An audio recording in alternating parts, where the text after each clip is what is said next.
नमस्कार साथियों, मैं आज गोदान भाग 3 पढ़ा रहा हूँ।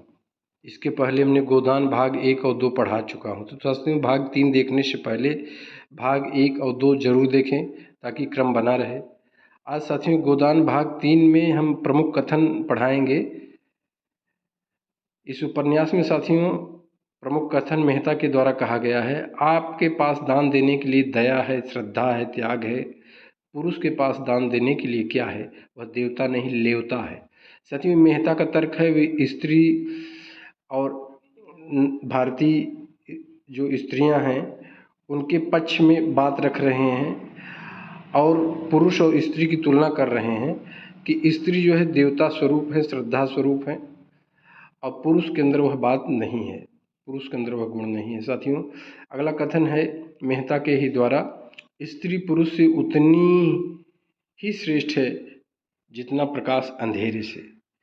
तो यहाँ स्त्री के श्रेष्ठता की बात की गई है। साथियों, ये भी मेहता का कथन है। अगला कथन साथियों, पुरानी बात भी आत्मबल के साथ कही जाती है तो नई हो जाती है। साथियों, ये राय साहब का कथन है। अगला कथन साथियों, उल्टा के मुंह से सतियों की सी बात सुनकर किसका जी न जलेगा। साथियों, ये राय साहब का कथन है कि अगर कोई उल्टा चरित्रहीन महिला अगर किसी सती की बात करती है तो बड़ी कुढ़न होती है, क्योंकि उसके करनी और कथनी में बड़ा अंतर होता है। साथियों, फिर अगला कथन मेहता का है, मैं आपसे पूछता हूँ कि आप बाज को चिड़ियों का शिकार करते देखकर हंस को यह शोभा देता है कि वह मानसरोवर की आनंदमयी शांति को छोड़कर चिड़ियों का शिकार करने लगे। तो यहाँ पर बाज और हंस की तुलना करते हैं। बाज को पुरुष और हंस को स्त्री के गुणों से युक्त बताते हैं। मेहता का ये तर्क है। साथियों, अगला कथन है, नारी जात के विरोधियों की पगड़ी नीची हो। पंडित ओमकार नाथ का कथन है। साथियों, पंडित ओमकार नाथ मेहता के विचारों से असंतुष्ट हैं और महिलाओं को भड़का रहे हैं कि नारी जात के विरोधी ये मेहता, इसकी बेइज्जती होनी चाहिए। साथियों, अगला कथन है, ओट नए युग का माया जाल है, मरीचिका है, कलंक है, धोखा है। साथियों, मुंशी प्रेमचंद ने ये आज चुनाव का जो माहौल है वोट के विषय में 1936 में ही एक बहुत अच्छी और सुंदर बात कह गए हैं। अगला कथन साथियों, हमारी माताओं का आदर्श कभी विलास नहीं रहा, उन्होंने केवल सेवा के अधिकार से सदैव गृहस्थी का संचालन किया है। ये बहुत ही आदर्श वाक्य साथियों मेहता के मुख से कहलाया गया है। अगला कथन है, तुम जैसा धामड़ आदमी भगवान ने क्यों रचा, कहीं मिलते तो उनसे पूछती। साथियों, यहाँ धनिया जो है अपने पति होरी पर आक्रोश व्यक्त कर रही है और होरी की सिधाई पर आज धनिया को बड़ा क्रोध आया है और धनिया कहती है, तुम जैसा धामड़ आदमी भगवान ने क्यों रचा। अगला कथन है साथियों, मजूरी करना कोई पाप नहीं है, मजूरी बन जाए तो किसान हो जाता है, किसान बिगड़ जाए तो मजूर हो जाता है। साथियों, ये होरी जो है अपने को संतुष्ट करने के लिए ऐसा कह रहा है। अगला कथन साथियों, हंसने बोलने की बात न्यारी है पर मैं उनसे विश्वासघात मैं करूँगी, जो एक से दो का हुआ वह किसी का नहीं रहता। साथियों, यहाँ झुनिया से सोना पूछ रही है क्योंकि अब होरी के घर माता दीन, जो कि एक रसिक मिजाज का युवक है, दाता दीन का पुत्र है, वह किसी न किसी बहाने झुनिया से बात करने पहुँचता है और सोना देख लेती है। तो झुनिया अपनी सफाई दे रही है और झुनिया अपने पतिव्रत धर्म का उल्लेख कर रही है। साथियों, अगला कथन है, जिसे संसार दुख कहती है वही कल के लिए सुख है। साथियों, ये मेहता का कथन है। अगला कथन, शराब अगर लोगों को पागल कर देती है तो इसलिए उसे क्या पानी से अच्छा समझा जाए। तो साथियों, यहाँ मेहता बता रहे हैं, शराब और पानी की तुलना कर रहे हैं। तो मेहता गोविंदी से कह रहे हैं, तो इसके उत्तर में प्रत्युत्तर में गोविंदी कहती है, कुछ भी हो मैं तो ये देखती हूँ कि पानी मारा मारा फिरता है और शराब के लिए घर द्वार बिक जाते हैं। शराब जितनी ही तेज और नशीली हो उतनी ही अच्छी। साथियों, ये गोविंदी का कथन है। गोविंदी शराब के विषय में ऐसा तर्क देती है। अगला कथन, मेरे लिए वर्तमान ही सब कुछ है, भविष्य की चिंता हमें कायर बना देती है, भूत का भार हमारी कमर तोड़ देती है। साथियों, मेहता का कथन है। अगला कथन, गर्मी उन्हें होती है जो 1 के 10 लेते हैं, हम तो मजबूर हैं, हमारी गर्मी पसीने के रास्ते बह जाती है। यहाँ गोबर दाता दीन से कह रहा है। साथियों, गोबर लखनऊ से कमा करके आया हुआ है और शहरी हवा लगी हुई है, उसका मिजाज थोड़ा उग्र है और वह गांव के जो बड़े बड़े प्रतिष्ठित लोग हैं आज उसका उत्तर गोबर दे रहा है। वही प्रसंग है साथियों। अगला कथन है, यहाँ न मैं सन्यासी हूँ न आप, हम सभी कुछ न कुछ कमाने क्यों निकले हैं। आँख के अंधे और गांठ के पूरों की तलाश आपको भी उतनी है जितनी मुझको। साथियों मिस्टर तनखा का कथन है। राय साहब मिस्टर तनखा के यहाँ गए हैं और दोनों की वार्तालाप चल रही है और दोनों कह रहे हैं अगर घोड़ा घास से दोस्ती करेगा तो खाएगा क्या, वही चर्चा है साथियों। अगला कथन, कैसे दूसरों को उल्लू बनाया जा सके यही सफल नीति है और आप इसके आचार्य हैं। यहाँ पर तनखा ये बात बता रहा है कि राय साहब तुम्हारी ही फितरत को हम लोग सीखे हैं और आज उसी नीति को हम लोग अपनाए हैं और तुम उसके आचार्य हो। धन ने आज तक किसी नारी के हृदय में विजय नहीं पाई और न कभी पाएगा। साथियों ये मालती का कथन है।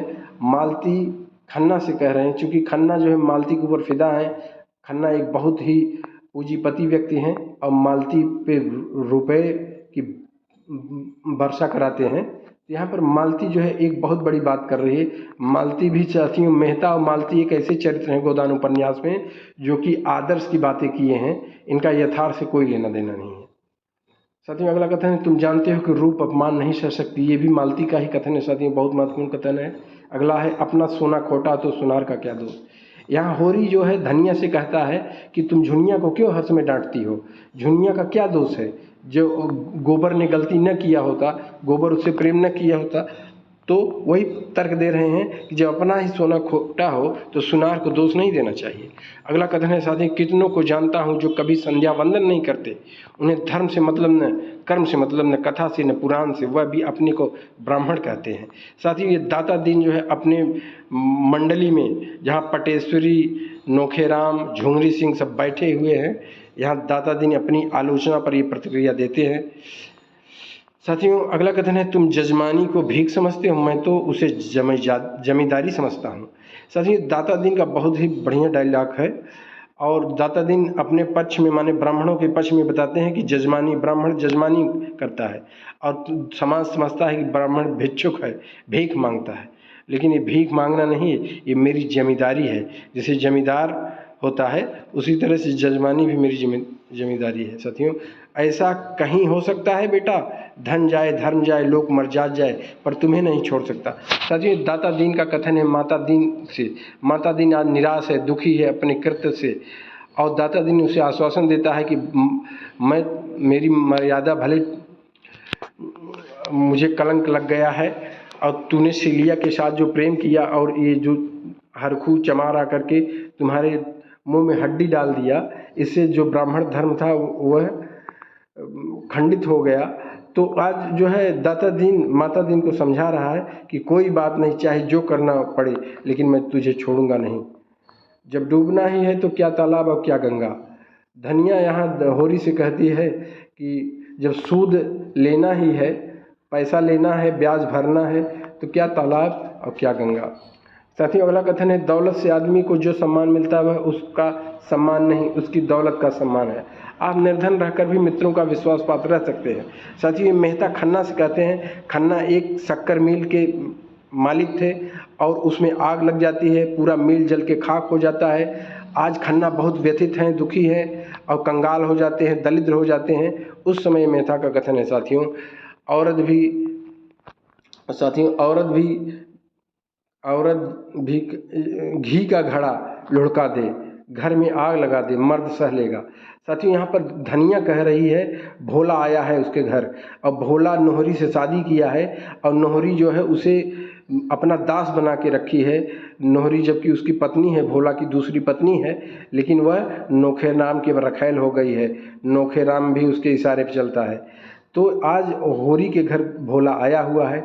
औरत धनिया उसे फटकारती है कि औरत अगर घी का घड़ा लुढ़का दे, घर में आग लगा दे, मर्द सह लेगा, लेकिन उसका कुराह चलना कोई मर्द न सहेगा। माने औरत अगर गलत रास्ते पे जा रही है तो ये तो मर्द नहीं सह सकता अगर वह मर्द है।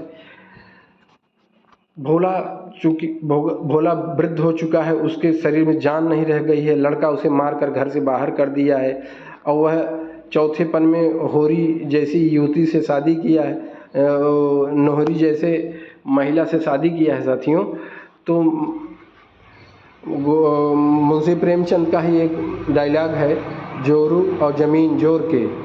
जोरू माने महिला और ज़मीन, ये जोर माने बल के होते हैं। जिसके पास बल है वही इस पे राज्य करता है।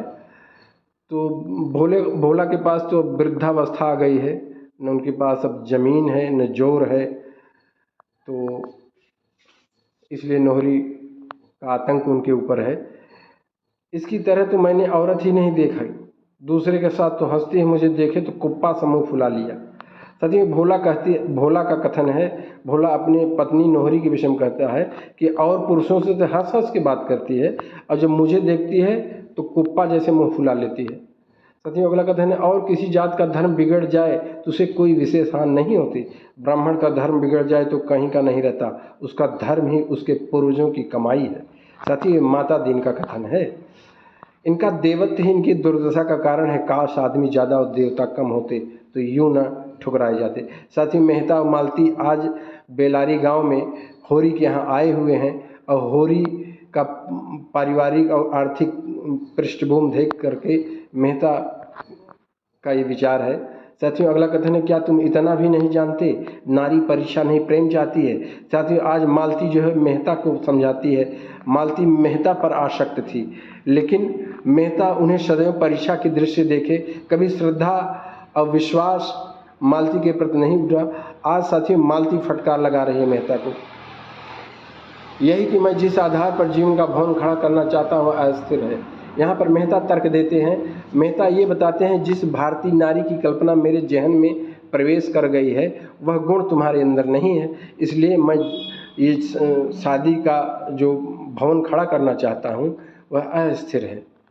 मेरी मूछें मुझे प्राणों से प्रिय है। साथियों ये मेहता का कथन है, मतलब मेहता एक दार्शनिक प्रोफेसर हैं दर्शन शास्त्र के, और उनके पास बड़ी बड़ी मूछें हैं, और जब झुनिया का लड़का माने गोबर का लड़का उनकी मूछें उखाड़ता है उस समय का कथन है। साथियों संसार में कुछ भी असंभव नहीं है, बड़े से बड़ा महात्मा भी एक क्षण में पतित हो सकता है। साथियों मेहता का कथन है। अगला कथन है, साथियों मैं ब्राह्मण नहीं चमार ही रहना चाहता हूँ। जो अपना धर्म पाले वही ब्राह्मण है, जो धर्म से मुंह मोड़े वही चमार है। साथियों ये माता दीन का कथन है। ब्याह आनंद का नाम है पगली, यह तो तपस्या है। साथियों ब्याह को लेकर के होरी का कथन है, होरी धन्य से कहते हैं कि ब्याह आनंद का नाम है पगली, मतलब होरी ये कह रहे हैं कि ब्याह आनंद में ब्याह में आनंद है ही नहीं। विवाह क्या है, एक तपस्या है। साथियों अगला कथन है, जब आदमी का कोई बस नहीं चलता तो अपने को तकदीर पर छोड़ देता है। ये गोबर का कथन है। गोबर अब जो है अपने पिता रूपा के शादी में आया है, रूपा के शादी को धूमधाम से बिता करके अब वह फिर लखनऊ जा रहा है। उस समय होरी छोड़ने गया है, उस समय होरी का कथन है, गोबर का कथन है होरी से कि तुमने जो भी किया सब अच्छा किया, क्योंकि होरी को इस बात का दुख है कि मैंने रूपा का शादी एक 40 साल के व्यक्ति से किया है जो कि मेरी उम्र का है, लेकिन सब परिस्थितियों का व्यक्ति दास होता है। इसलिए आज गोबर उसे विनम्र भाव से और शांत भाव से समझा रहा है। इस ज़माने में मोटा होना बेहयाई है, सबको दुबला करके तब एक मोटा होता है। ऐसे मोटेपन में क्या सुख है, सुख तो जब भी है सभी मोटे हो। साथियों यहाँ होरी जो है कार्ल मार्क्स के द्वंद्वात्मक भौतिकवाद, शोषण और शोषित पूंजी वर्ग और सर्वहारा वर्ग के विषय में अपना विचार देते हैं। तो मोटा होना माने पूंजीपति बनना, और एक पूंजीपति 100 का खून चूस के बनता है, ये होरी का विचार है। साथियों दिल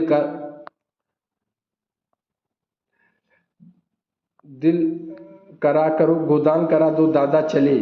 साथियों ये अंतिम गोदान के अंतिम अनुच्छेद 36वें अनुच्छेद में हीरा आ गया है गांव में 5 साल पागल खाने में रह करके, और होरी का अंतिम समय चल रहा है, और हीरा अपने भाभी से माने धनिया से कहता है कि गोदान करा दो दादा चले, माने अब इनका अंतिम पल आ गया है। अगला कथन है, महाराज घर में न गाय है न बछिया न पैसा, यही पैसे हैं, यही इनका गोदान है।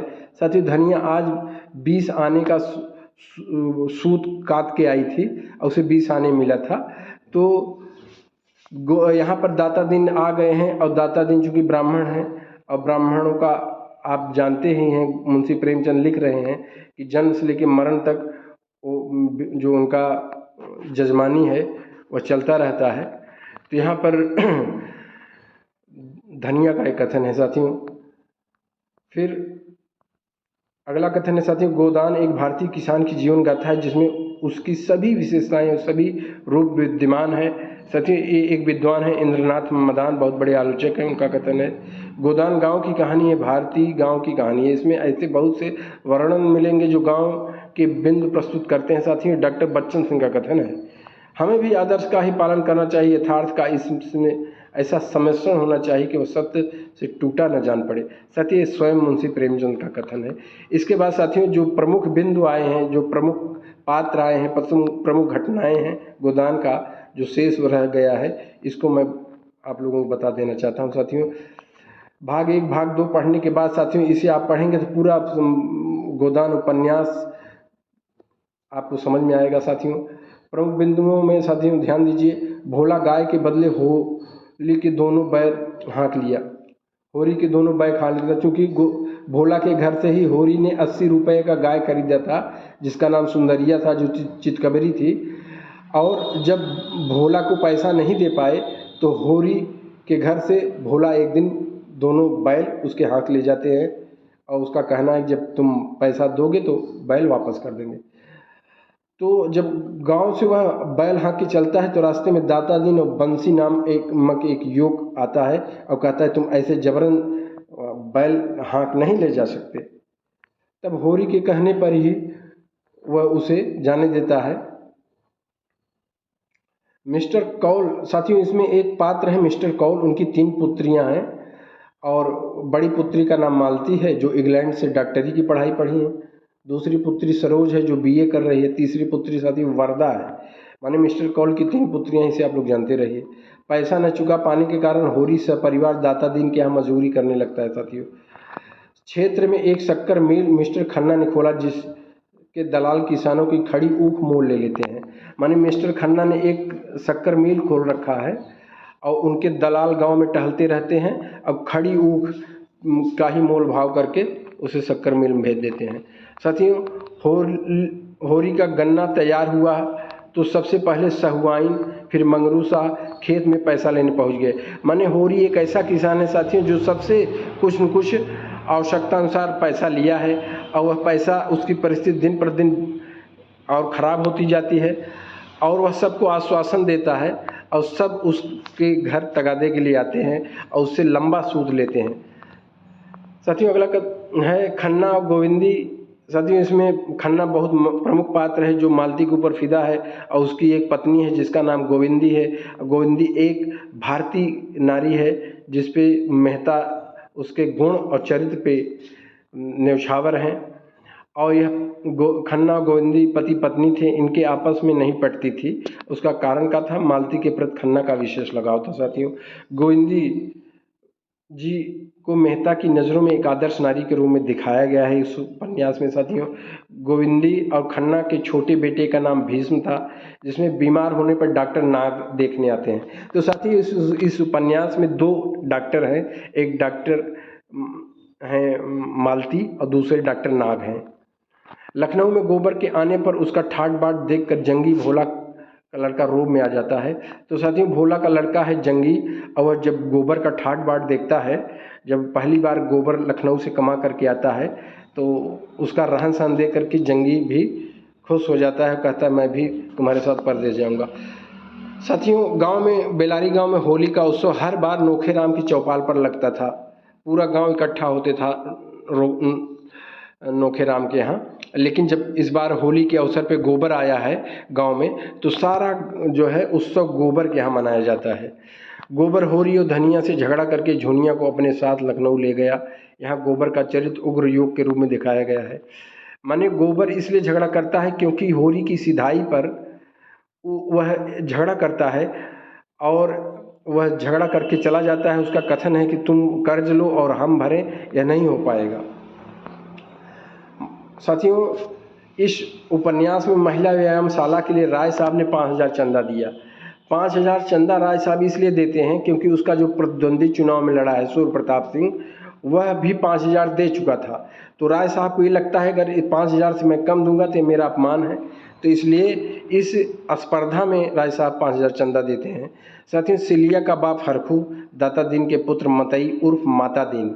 साथियों माता दीन को गांव वाले मतई कहते हैं कि मुंह में हड्डी घुसेड़ कर धर्म भ्रष्ट कर दिया, क्योंकि सिलिया को 5 महीने का गर्भ था।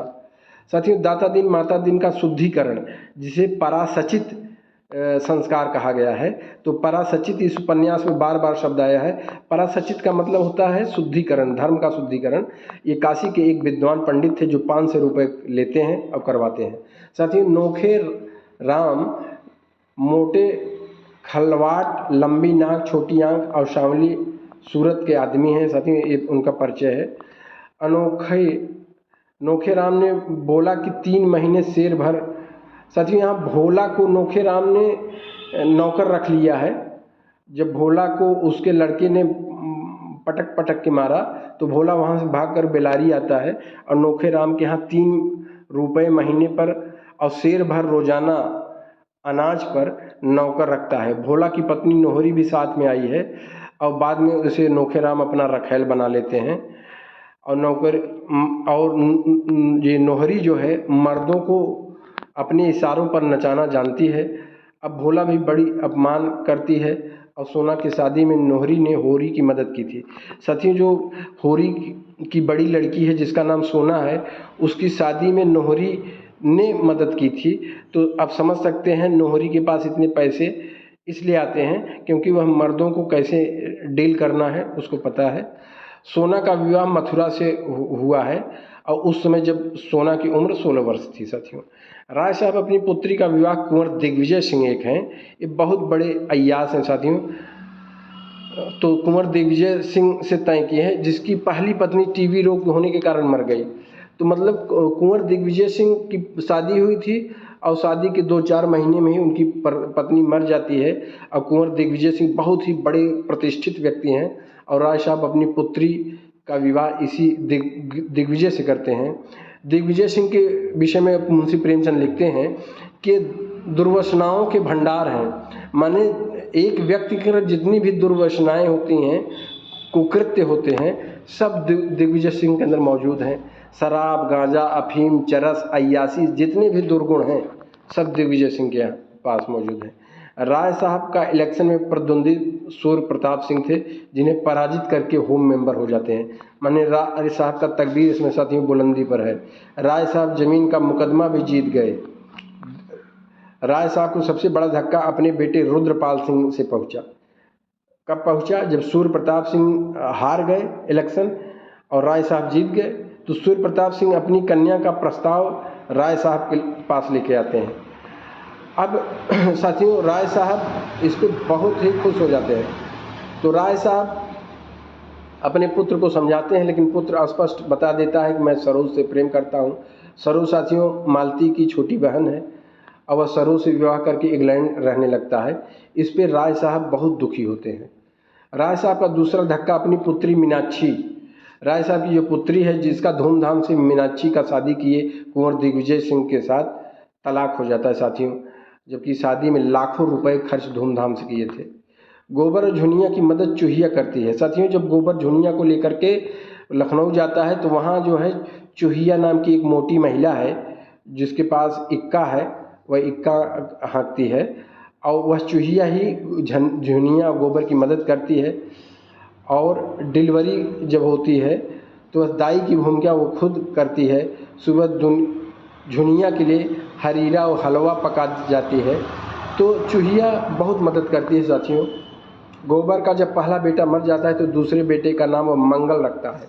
तो साथियों गोबर का लड़का यहाँ जो है लखनऊ में मर जाता है लापरवाही से और फिर उसके कुछ महीनों बाद फिर दूसरा पुत्र पैदा होता है जिसका नाम है मंगल। और मंगल साथियों तब गोबर मजदूर हड़ताल में बहुत मारा जाता है क्योंकि उग्र स्वभाव का गोबर था और ये मजदूरी हड़ताल जब होता है उसमें सबसे आगे आता है और सब इसको इतना मारते हैं, मारते मारते अधमरा करके छोड़ देते हैं। साथियों फिर इसे सब लाद करके इसके घर पहुंचा देते हैं। उस समय साथियों जुनिया बड़े बहादुरी से घर का बाहर का सारा जिम्मेदारी उठाती है। ये महीनों बिस्तर पे पड़ा रहता है गोबर, और किसी तरह यह बच जाता है साथियों। तो मार खाने के बाद गोबर बड़ा विनम्र और शांत स्वभाव का हो जाता है, क्योंकि मार खाने के बाद उसके शरीर में न बात रह जाती है, न जान रह जाती है, न ताकत रह जाती है, और उसे समझ में भी आ जाती है दुनिया किस तरह चलती है। साथियों, गोबर अब मालती के यहाँ माली का काम करता है। अब गोबर अब जो है 15 रुपये में माली का काम मालती के यहाँ करता है साथियों। मालती अब एक समाज सेविका हो गई है। उदार हृदय की महिला के रूप में डॉक्टरी सेवा करती है, मरीजों की देखभाल करती है। यह मेहता के व्यवहार के कारण परिवर्तन हुआ साथियों। मालती जो कि तितली स्वभाव की थी और मधुमक्खी की तरह थी, आज वह एक समाज सेविका के रूप में एक जो बड़ा परिवर्तन आया है साथियों। गोदान उपन्यास में मुंशी प्रेमचंद का कहीं न कहीं आदर्शवाद ही है, इसीलिए इसे आदर्शोन्मुखी यथार्थवादी उपन्यास कहा गया है। इस परिवर्तन पर मेहता मालती पर फिदा हो जाते हैं और प्रेम की याचना करते हैं, क्योंकि मेहता जो है जिस भारतीय नारी में जो गुण होने चाहिए, जब मालती के अंदर वो देखते हैं तो मेहता फिर उसके दीवाने हो जाते हैं साथियों। मेहता ने अब मेहता साथियों एक ग्रंथ लिख रहे थे, उसकी प्रथम प्रति इंग्लैंड से छपती है और वह मालती को समर्पित करते हैं। पहला प्रति वो मालती को देते हैं साथियों। शीलिया का बालक 2 साल का हो गया है गांव में, जिसका नाम रामू रखा गया है, और एक दिन उसे जो है निमोनिया हो जाता है, और निमोनिया होने के कारण वो मर जाता है। और जब निमोनिया होने के कारण जब मर जाता है, माता दिन उसे चोरी छिपे देखता था, कभी कभी गोद में लेकर खिलाता भी था। जब उसका बेटा मर जाता है, क्योंकि वह माता दिन का ही बेटा है, तो माता दिन बड़ा दुखी होता है। अंत में वह समाज से माने गांव से बगावत करके वह शीलिया के साथ रहने लगता है साथियों। इस उपन्यास में एक पाटेश्वरी है, पाटेश्वरी के बेटे के नाम बिंदेश्वरी है। इसे भी आप लोग जानते रहिए। बिंदेश्वरी नामक एक पात्र है जो पाटेश्वरी का पुत्र है साथियों। दाता दिन के प्रयास से रूपा की शादी राम सेवक के साथ तय होती है। एक राम सेवक नाम का व्यक्ति है, और साथियों इसी से रूपा की शादी होती है, जो होरी की दूसरी छोटी लड़की है। होरी और राम सेवक की उम्र साथियों समझ लीजिए, बताया गया है कि होरी से 2 साल छोटा है, माने उसकी उम्र 40 वर्ष के लगभग है। और शादी में राम सेवक दाता दीन के हाथों 200 रुपये की मदद करता है और होरी को देता है, जिससे उसकी ज़मीन बच जाती है। इसीलिए होरी मजबूर है साथियों, और इतने प्रौढ़ व्यक्ति से रूपा की शादी करने के लिए विवश होता है, और शादी का पूरा खर्च भी राम सेवक ही संभालता है साथियों। इस उपन्यास के अंत में हीरा घर वापस लौट आता है। वह 5 साल पागल खाने में रहकर आया है, अब उसे अपनी करनी पर पश्चाताप है साथियों। इस उपन्यास में कुल 36 अध्याय हैं साथियों।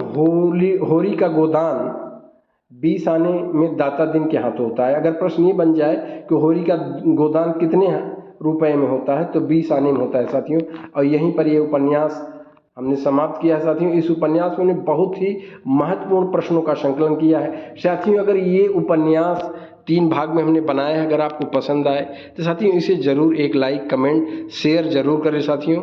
फिर मिलेंगे अगले वीडियो में, तब तक के लिए धन्यवाद। जय हिंद।